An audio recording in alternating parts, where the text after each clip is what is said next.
Très heureuse de vous retrouver pour cette nouvelle édition sur Speedline TV.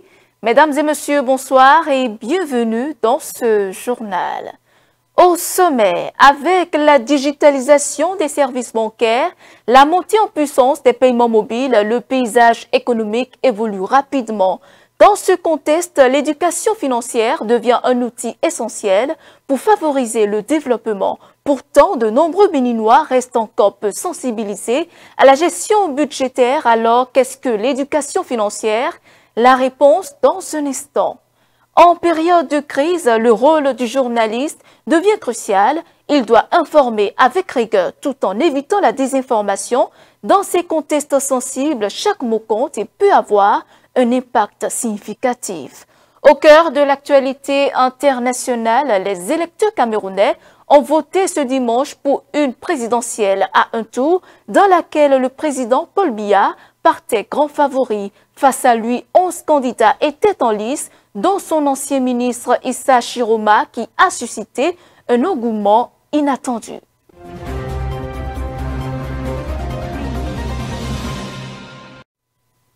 Dans un contexte économique en constante évolution, marqué par la digitalisation des services bancaires, la prolifération des solutions de paiement mobile et la montée de l'entrepreneuriat, l'éducation financière apparaît aujourd'hui comme un levier essentiel de développement au Bénin. Pourtant, une grande partie de la population, notamment les jeunes et les femmes, demeurent encore peu sensibilisées aux principes de base de la gestion budgétaire. Alors, qu'entendons réellement par l'éducation financière? Élément de réponse avec Esther Kouamé. On ne va pas dire qu'on inclut l'éducation financière dans son quotidien, mais l'éducation financière permet de délivrer, en fait d'aider nos populations à connaître les outils simples qui existent. Tout dépend du type de population. L'éducation que nous allons faire, l'éducation financière que nous allons faire au profit du secteur formel, donc de banquiers, parce qu'il faut éduquer l'ensemble de l'écosystème.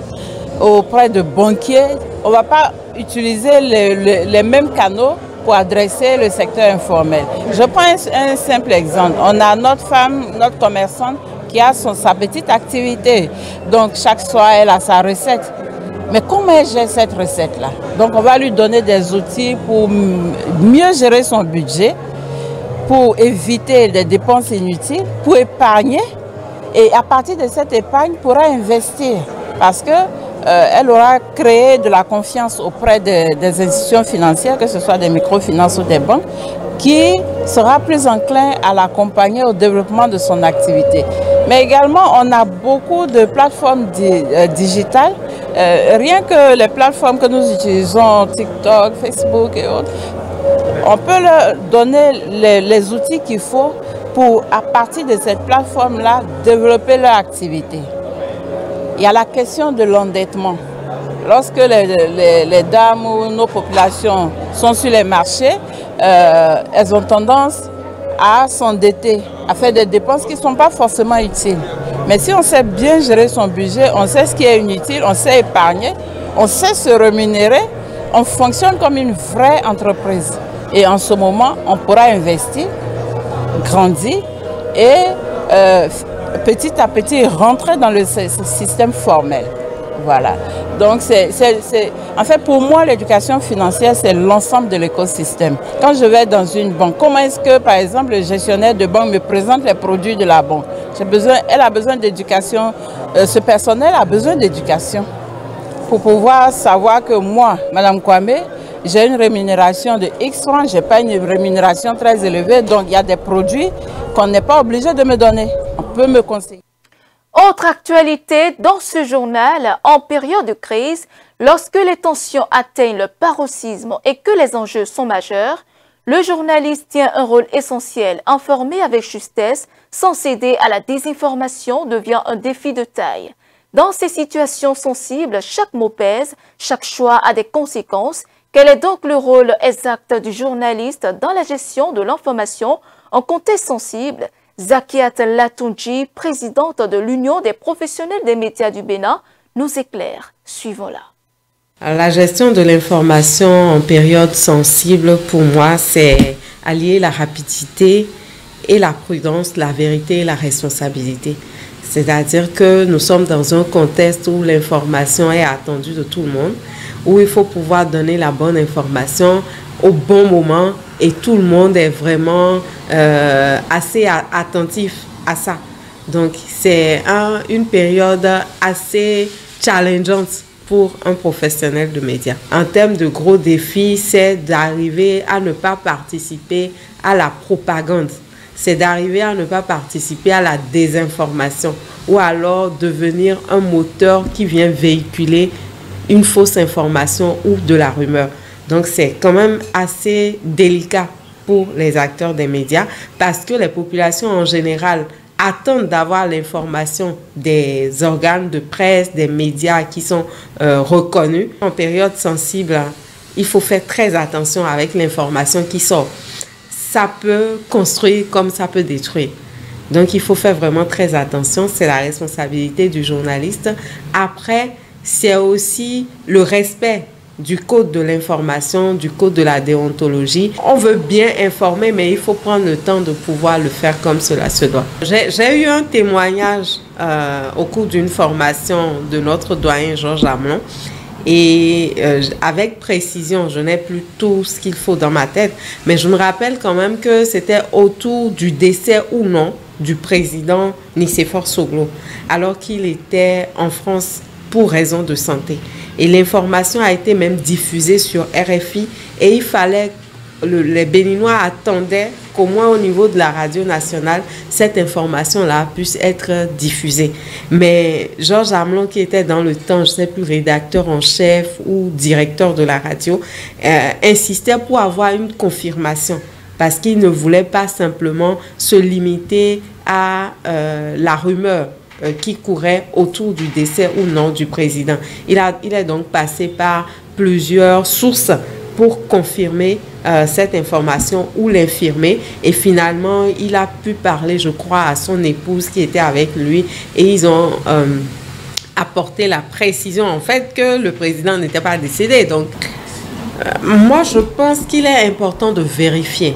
Et ça répond même à la chaîne de traitement de l'information. Il y a l'étape de la collecte de l'information, il y a l'étape du recoupement, il y a l'étape du traitement. Donc, il faut faire vraiment attention quand on est un acteur spécialiste de l'information. Et le journaliste, il est formé pour traiter de l'information.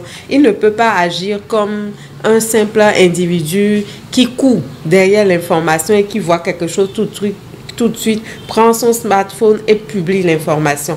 D'accord, tout le monde est pressé d'avoir l'information, mais il faut que le journaliste, en tout cas, quand il a sa casquette de journaliste, travaille à vérifier l'information avant de diffuser l'information.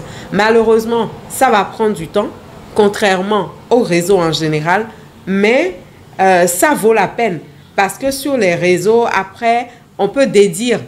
On peut se retrouver face à une information qui n'est pas bonne et on corrige. Mais qu'on dise que c'est un média qui a donné une fausse information, ça décrédibilise ce média-là. Et je pense qu'il faut œuvrer pour pouvoir éviter ça. Dans un tout autre registre à présent, loin des clichés sur les ruptures soudaines, la fin d'un amour naît souvent dans les détails du quotidien. Une parole négligente, un manque d'écoute, autant de comportements qui, à force de se répéter, peuvent user le lien entre deux personnes. Dans la vie de couple, certains gestes parfois inconscients deviennent des freins à l'épanouissement commun. Quels sont ces comportements qui, sans faire de bruit, éteignent peu à peu la flamme? Le reportage. L'amour, ce sentiment qui unit deux personnes peut être mis à rude épreuve par des comportements déplacés. Il est essentiel d'être conscient des attitudes qui peuvent progressivement éroder la complicité et la passion. Quelques citoyens rencontrés dans la ville de Cotonou nous en donnent un aperçu. En premier lieu, je vais parler de l'immaturité. Faudrait que l'homme soit mature, faudrait que la femme soit mature. Et c'est ça qui nous amène à savoir ce pourquoi nous sommes en train de nous engager. Ça nous amène à comprendre d'abord l'amour. Étant immature, on ne peut rien. Et si on s'engage étant immature, c'est que quel que soit ce qui va se passer, quels que soient les arrangements, c'est que ça va finir par se casser. Il y a l'argent, parce que à voir les filles d'aujourd'hui, Si tu n'as pas l'argent, les filles d'aujourd'hui ne te connaissent même pas. Vous avez des amis et vous allez vous confier à cet ami-là, exposer vos problèmes. Tu sais, ma femme a commencé par faire ceci, elle a commencé par faire cela. Ah, toi, c'est toi qui lui as donné les opportunités de le faire. Ah, moi, je ne fais pas ça. Avec ma famille, ah, je fais ci, je fais ça. Je fais des regrets, je fais sortir des regrets dans ma famille. Ah, c'est ce que je dis que c'est ça qui passe. Hein.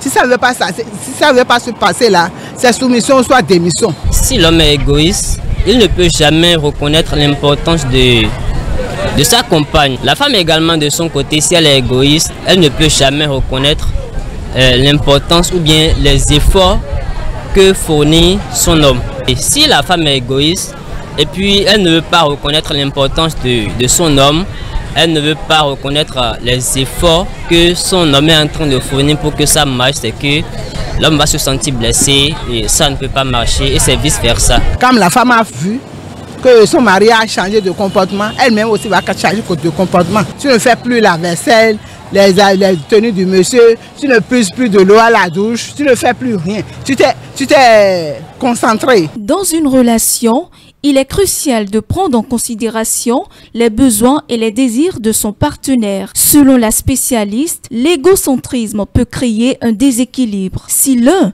des partenaires ne fait pas d'efforts pour comprendre l'autre, cela peut engendrer frustration et ressentiment. Dans le couple, c'est l'élément destructeur. Chacun va de son côté. Lui dit, je suis le chef du foyer. On n'a pas à me faire de reproches. Et il fait ce qu'il veut.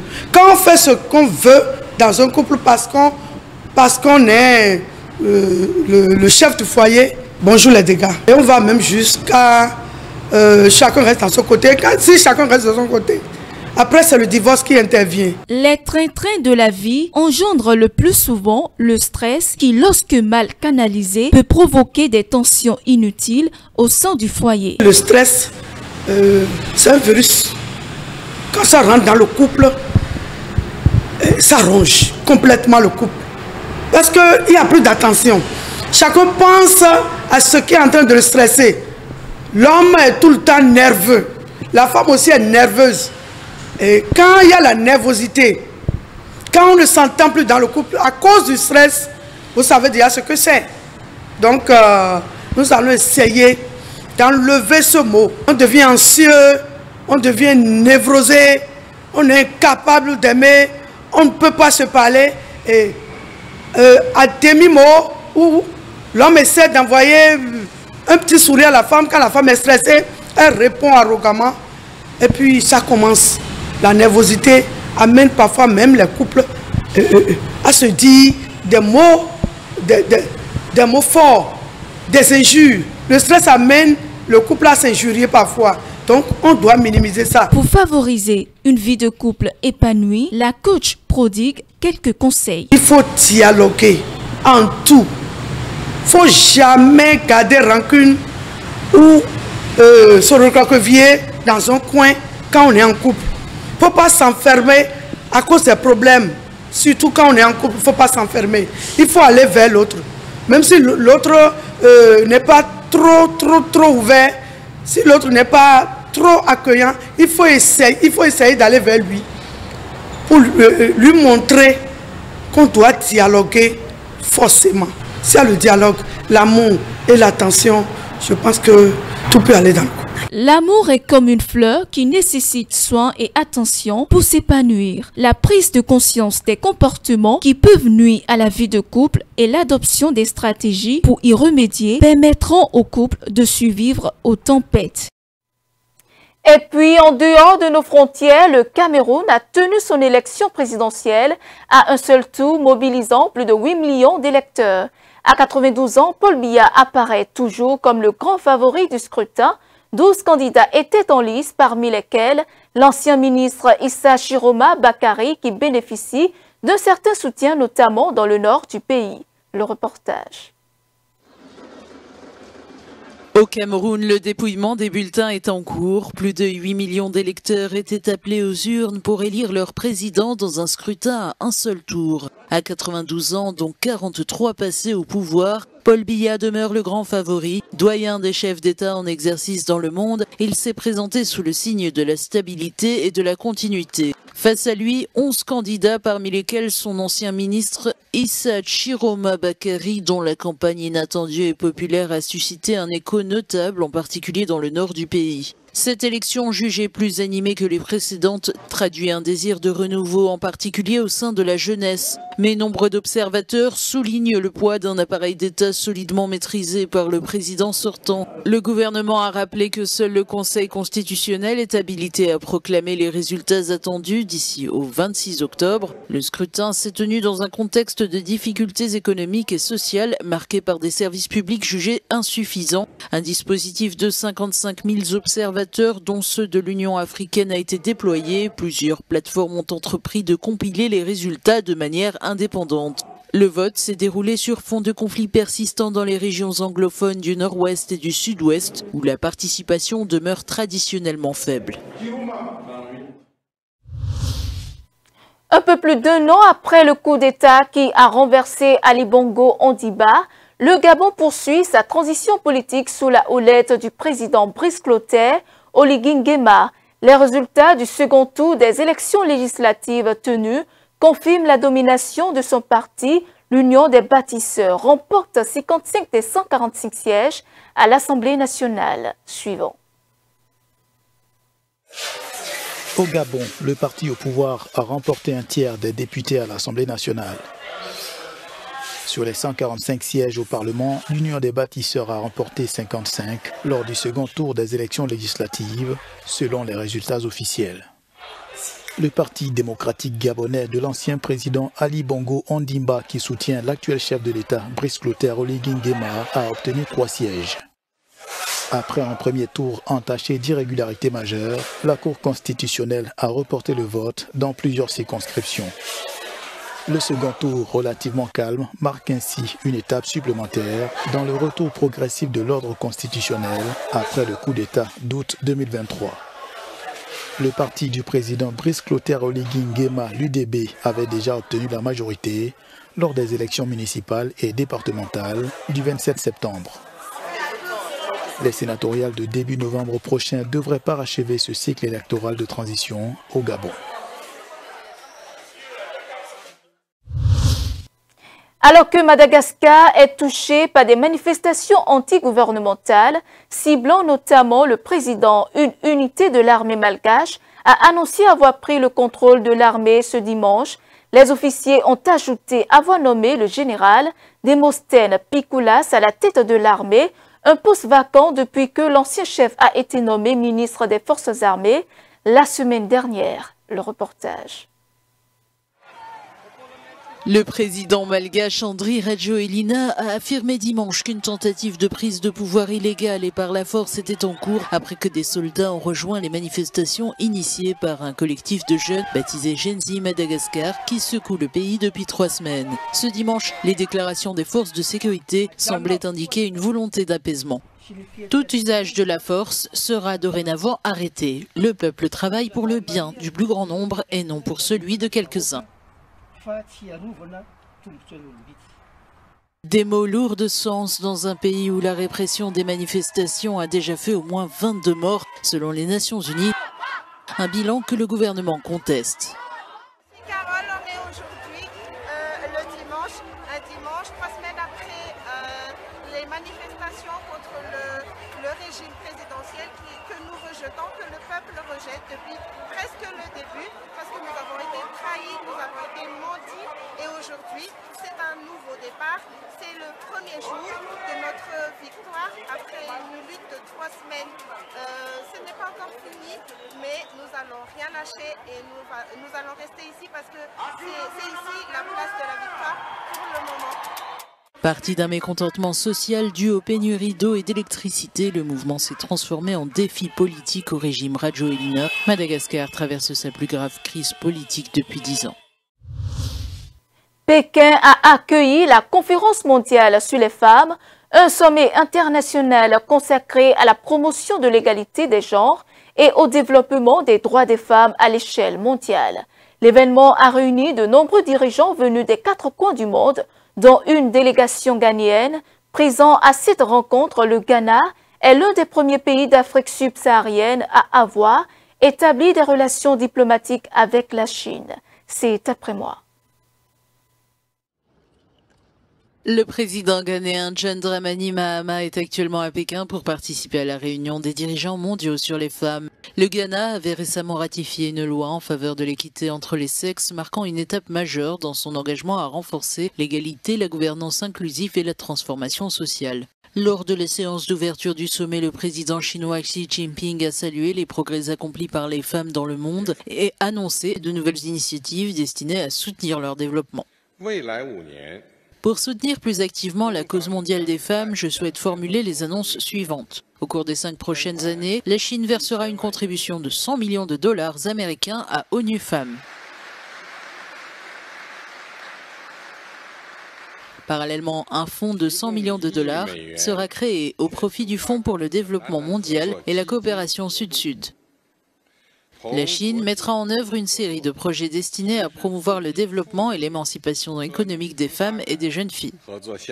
Le Ghana est l'un des premiers pays d'Afrique subsaharienne à avoir établi des relations diplomatiques avec la Chine. La présence du président Mahama à Pékin souligne la volonté du Ghana de renforcer la coopération sino-africaine dans les domaines de l'égalité des genres, de la gouvernance inclusive et du développement durable, à un moment où la communauté internationale cherche à redéfinir son action en faveur des droits des femmes à l'échelle mondiale.